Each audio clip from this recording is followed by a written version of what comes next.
సామజవర్గమన సామజవర్గన script విన్నప్పుడు అద్భుతంగా ఉంది, కానీ డేట్లు లేవు, చేయలేనేమో అని డీలా పడ్డాను. వాళ్ళు 2.5 నెలలు ఆగుతా అన్నారు. అప్పుడు నాకు అర్థమైంది, ఓహో ఈ రెస్పెక్ట్ నా మీద ఉంది, అది చాలని థ్యాంక్స్ చెప్పాను వాళ్ళకి. సామజవర్గమన నా గమనాన్నే మార్చేసింది మొత్తం. 50th ఇయర్ని ఇంకొక 50 years లైఫ్ ఇచ్చింది. సో ఇదంతా కూడా దేవుడు ఇది ఉండాలి, వాళ్ళు మన మీద నమ్మకం పెట్టాలి, ఆ నమ్మకాన్ని మనం నిలబెట్టుకోవాలి.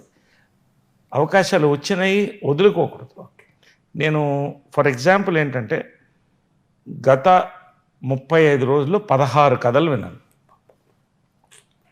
వాళ్ళు ఫుల్గా చెప్తారు నాకు ఒక క్యారెక్టర్ కాకుండా. ఎందుకు వింటానంటే ఏ పొట్టలో ఏ పాము ఉందో తెలియదు. సో కథ చాలా టైం ఇచ్చి వినాలి. I take time. ఎంత షూటింగ్ స్ట్రెయిన్ ఉన్నా ఈవినింగ్ వచ్చి స్నానం చేసి 1 గంట కూర్చుంటాను, వాళ్ళు హ్యాపీగా చెప్పమంటాను. అది దట్స్ అన్ ఎంజాయ్మెంట్. అసలు ఎవరన్నా ఓ సామాన్యుడికి వచ్చి నేను నీకు కథ చెప్తాను అన్నారా మనం వింటామా? నటుడికి అవకాశం ఉంది. ఒక డైరెక్టర్, ఒక చిన్న పెద్ద డైరెక్టర్ క్రాఫ్ట్, నీ కథ చెప్తున్నా అంటే such a beautiful thing, you take it positively, you enjoy it.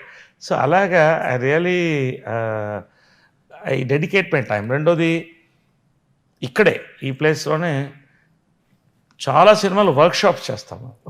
ఎందుకంటే ఇప్పుడు కొత్త వాళ్ళు వస్తారు, వాళ్ళకి బెరుకుంటుంది. 1 డే వాళ్ళతో గడిపితే ఆ ఈవినింగ్ మంచి పార్టీ చేసుకుంటే నెక్స్ట్ రోజు హ్యాపీగా ఉంటారు వాళ్ళు. అలా మా ప్రాజెక్ట్స్లో you can see that vibe.